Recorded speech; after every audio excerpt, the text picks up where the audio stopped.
بالکل، thank you so مچ راجہ محسن ہمیں بتا رہے ہیں. ہم بات کرتے ہیں کہ میڈیا کوریج کتنی امپورٹنٹ ہے آج کل کے دور میں، اور چائنا پہ بہت سارے ملکوں کی نظریں. اگر امریکہ کی ہم بات کریں تو ان کی فورن پالیسی کا ایک بڑا حصہ ڈیڈیکیٹڈ ٹو چائنا ہے.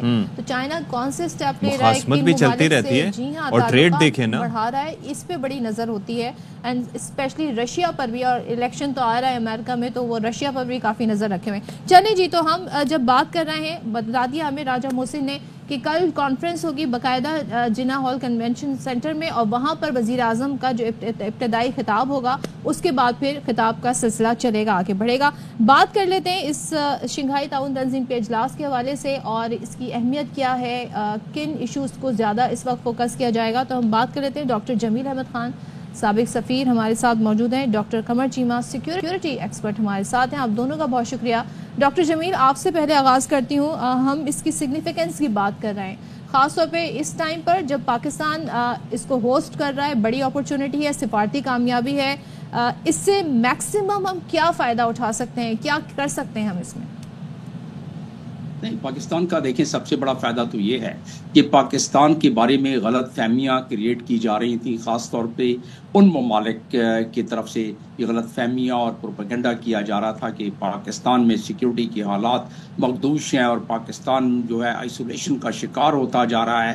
تو سب سے بڑی بات تو وہ تاثر اس کی نفی ہوتی ہے اور پاکستان کا ایک امیج بڑھتا ہے. 27 سالوں کے بعد اتنا بڑا میگا ایونٹ، جبکہ ہمارے خلاف پچھلے دنوں کافی پروپیگنڈا جاری رہا، تو اس کے برعکس اب وہ اس پر وہ نہ صرف مدھم ہو جائے گا بلکہ اس پروپیگنڈا کے جو مضمر اثرات ہیں وہ بھی ختم ہو جائیں گے. ایک تو یہ بات. دوسری چیز، بائی لیٹرل لیول پر اس کے ثمرات جو بھی ملٹی لیٹرل پلیٹ فارم پر جو بھی ایکٹیویٹی ہوتی ہے اور میزبان ملک، اور اگر اس کو خوش اسلوبی کے ساتھ، جس خوش اسلوبی کے ساتھ انتظام و انصرام کا بندوبست کیا گیا ہے اسلام آباد میں، تو وہ اگر خوش اسلوبی کے ساتھ ہو تو اس کی آپٹکس پوری دنیا میں جاتی ہیں. سیکیورٹی ایڈوائزری جو ایشو ہوتی ہیں مختلف کنٹریز کے طرف سے پاکستان کے لیے بھی ہوئی ہیں، جس میں وہ اپنے متنبہ کرتے ہیں اپنے وزٹرز کو کہ پاکستان میں کیا کیا احتیاط کر کے جائیں، تو وہ بھی اب کم ہونا شروع ہو جائیں گی یا ختم ہو جائیں گی. بائی لیٹرل اس کے ثمرات، ملٹی لیٹرل اس پلیٹ فارم سے جتنے بھی آ رہے ہیں سربراہان، جتنے بھی مندوب آ رہے ہیں، ان کے ساتھ انٹریکشن، اور پھر سائیڈ لائن پر جو میٹنگ ہے اس کے لیے پہلے سے تیاریاں موجود ہیں. میری بات ہو رہی تھی ٹاپ ڈپلومیٹ آف رشیا کے ساتھ، اور وہ تقریباً پچھلے 12-15 دن سے وہ اس کی تیاریاں کر رہے تھے کہ کیا کیا ہم بائی لیٹرل لیول پر گفتگو کریں گے اور کیا کیا ہم ایم او یو سائن کریں گے. تو اس کی تیاریاں زور و شور سے چل رہی تھی. 76-77 افراد پر محیط اتنا بڑا ڈیلیگیشن ایک اتنے بڑے ملک کا آ رہا ہے، تو ظاہر ہے اس کا بائی لیٹرل مفاد تو ہے ہمیں، اور بڑے بہترین مفاد ہیں.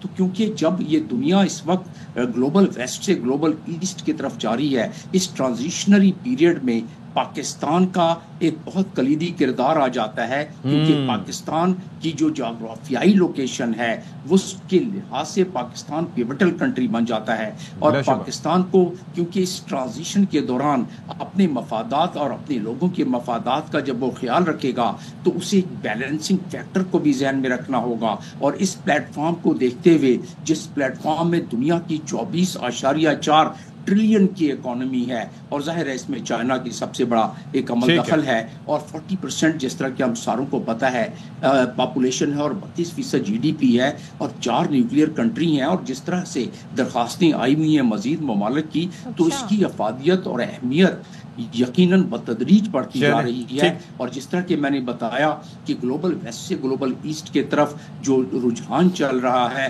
اس میں زیادہ تر کنٹریز اس طرف راغب ہو رہے ہیں، اور آگے جا کے برکس اور ایس سی او کی بھی مباحثت سامنے آ جائے گی.